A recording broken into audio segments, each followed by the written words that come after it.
And welcome back, ladies and gentlemen, to Loopin Through Life. Hitting yet today, getting down to a little bit of a theme park vlog today. As you know, I used to live in Central Florida, however, not anymore. Although my very good buddy of mine, Corbin, with Corbin Coasters and More, is still down there rocking and rolling. And he was kind enough to go to Busch Gardens Tampa and film the vlog for me. Wait, he went to Busch Gardens? You outsourced your theme park content now? What are you, an influencer or an Uber dispatcher?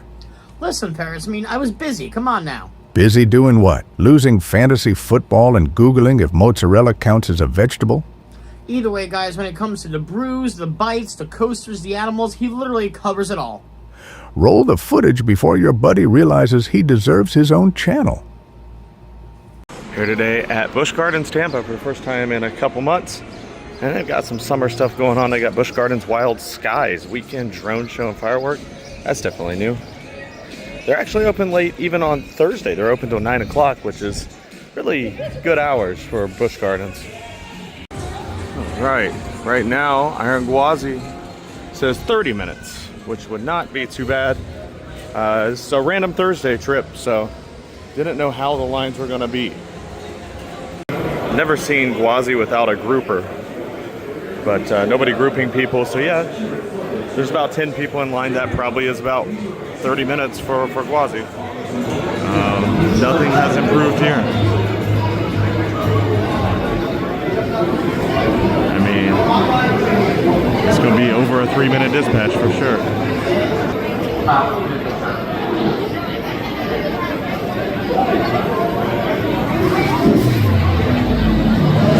3 minutes and 11 seconds. Alright, so the wait ended up only actually being 20 minutes. That was not that bad, despite the slow loading times. I swear, if they could just get it together on this ride. Oh, wait a minute. I just realized I walked out of the exit over there. You no longer come out at the gift shop. That's an interesting, weird change. Huh.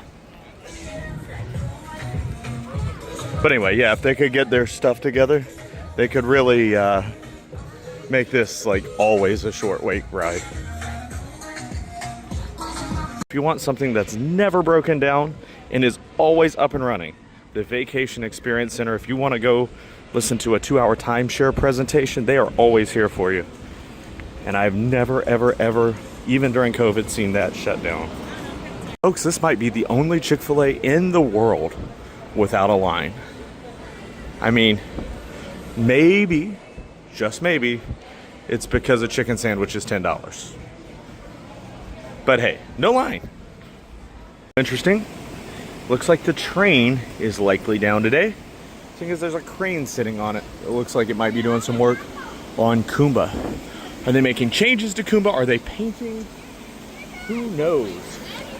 Also, some sort of construction equipment over here. Interesting. Looks like the train is likely down today. Seeing as there's a crane sitting on it. It looks like it might be doing some work on Kumba. Are they making changes to Kumba? Are they painting? Who knows? Also, some sort of construction equipment over here. Here's something new. The Caspar Auto Pour. As those of us know who worked at Busch Gardens or SeaWorld, they kind of want to get rid of bartenders, so this kind of makes sense. The cocktails and beer are about the same price as everywhere else. And it's mostly your basic stuff, but they do have a DIPA, something from Crooked Thumb Brewery, doesn't say what it is, and a couple pre-made cocktails. A side note, at that tap room, they have my favorite local cider, which is Keel and Curly. And then they have E.H. Taylor whiskey. They also had Eagle Rare and a couple other rare whiskeys. And they're not much more than the well stuff. So yeah, highly recommend Springs Tap Room.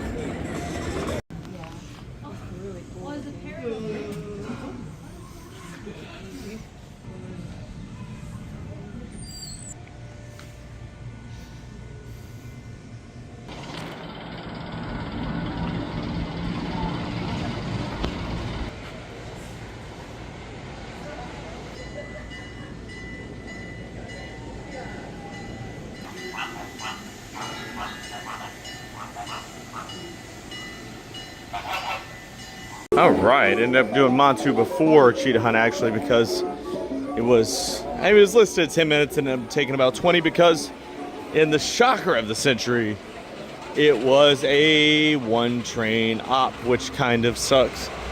On a day that's, again, not slow, not busy,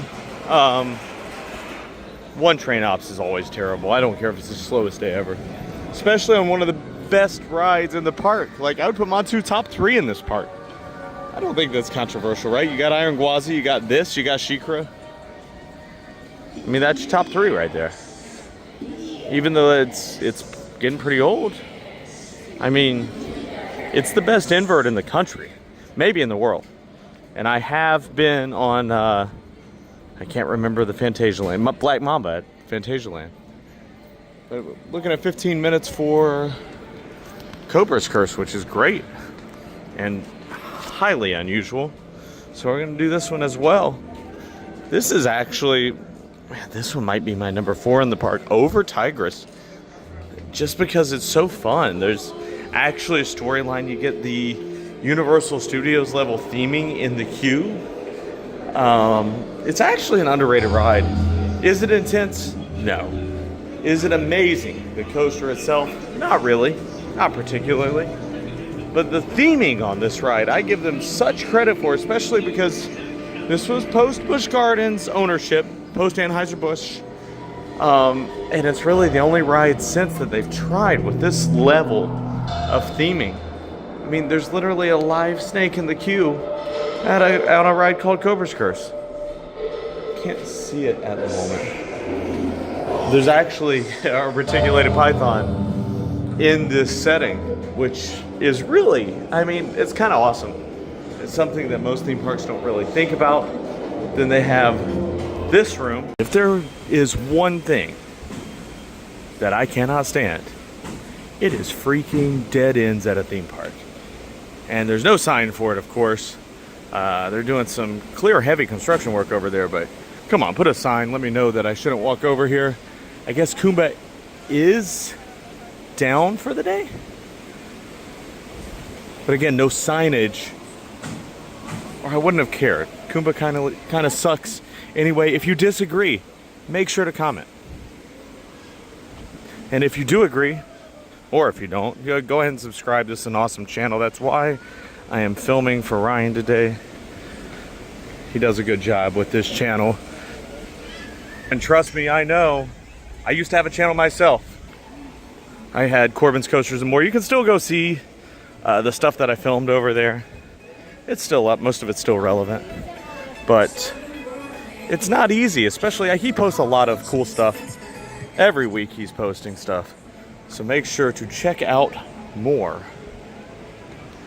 So 100% this is new. They have a gift shop now for Cobra's Curse. Correct me if I'm wrong, but this is new. Very interesting. Store clerk just told me I was wrong, but I don't remember ever going through this gift shop. I've been here a lot of times. But that was the first time I've ever ridden that where it didn't spin at all on the third segment. I don't know if they've nerfed it right now or, oh, looking at that at the other passengers on this one, I think maybe they have. So normally it's a free spin on the third part. You go forward the first part, backwards the second, and free spin the third. I think they have it locked into backwards for the third part, which I actually kind of enjoyed. It definitely lowers the nausea level. But that was fun. And a very short wait for what usually has a long wait. Yeah, like I said, I think Cobra's Curse a little underrated, especially when you include that it has Universal Studios level theming. Especially when you go up, you have the Cobra God talking to you, cursing you. Cheetah Hunt's wait time is not working, but the ride attendant just told me about 50 minutes, 50. And on a day where I've done pretty much everything else, I don't see a reason to wait 50 minutes for this. But it is a great ride. Actually, I think it's an underrated intimate family coaster. But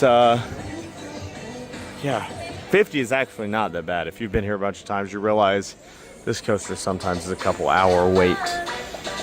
So, but anyway, I'm glad I trusted my instincts and not the gate operator. I even asked her, I said, 5-0? She said yes. No, this is more like, I mean, it's almost a walk-on. This is like 15, 20 minutes. And that's only because of the terrible operations that Busch Gardens is known for. Yeah, this is not a bad wait at all for Cheetah Hunt. I love this ride. I think it's underrated. It's in my top 50. Anyway, see you on the other side. Our new addition over here in Jungala, the Coke Freestyle machine. I like when parks add these. These make it really worth getting the refill cups to me, because regular fountain soda really doesn't taste good when it's out in the heat. But here it's just the little cartridges that go in there, plus you can customize your drink. I really like it. And River Rapids actually opened today. So far, no ride closures. Not riding the River Rapids. It's actually not hot. I know we're in a heat wave the rest of the country, but here it's 80, feels like 80. And it's fantastic. It's probably the coolest day we've had since April. See if Kumba's running. I'm down to ride that. Okay, can we talk about prices for a second? So this is Tot-topia. It's a new place. It sounded good. Loaded smoked brisket tots. That sounds great. Crazy bacon ranch tots. That sounds great. $17 for some loaded tater tots? Come on. When you're charging more than every other theme park, and we got Universal in town, Disney in town, you got Six Flags in Atlanta, none of them charge that much for some tater tots. Come on. Universal has green eggs and ham, and it's like $12, which is overpriced, and that's fine. I'm fine with overpriced, but overpriced to a point, right? Like, we have to draw a line somewhere. I know it's because they give pass holders extreme discounts here, but for the regular person visiting, they must think, these Europeans must think that Tampa is the most expensive place on earth. I mean, especially, we're in, like, the bad part of Tampa. Everywhere right outside the gates of this place has cheap food. And good food. There's some good gyro places, some good wings places. But anyway, Phoenix Rising, 25 minutes. I've only been on it 3 times. Let's go. If there is one thing that I cannot stand, it is freaking dead ends at a theme park. And there's no sign for it, of course. They're doing some clear heavy construction work over there, but come on, put a sign. Let me know that I shouldn't walk over here.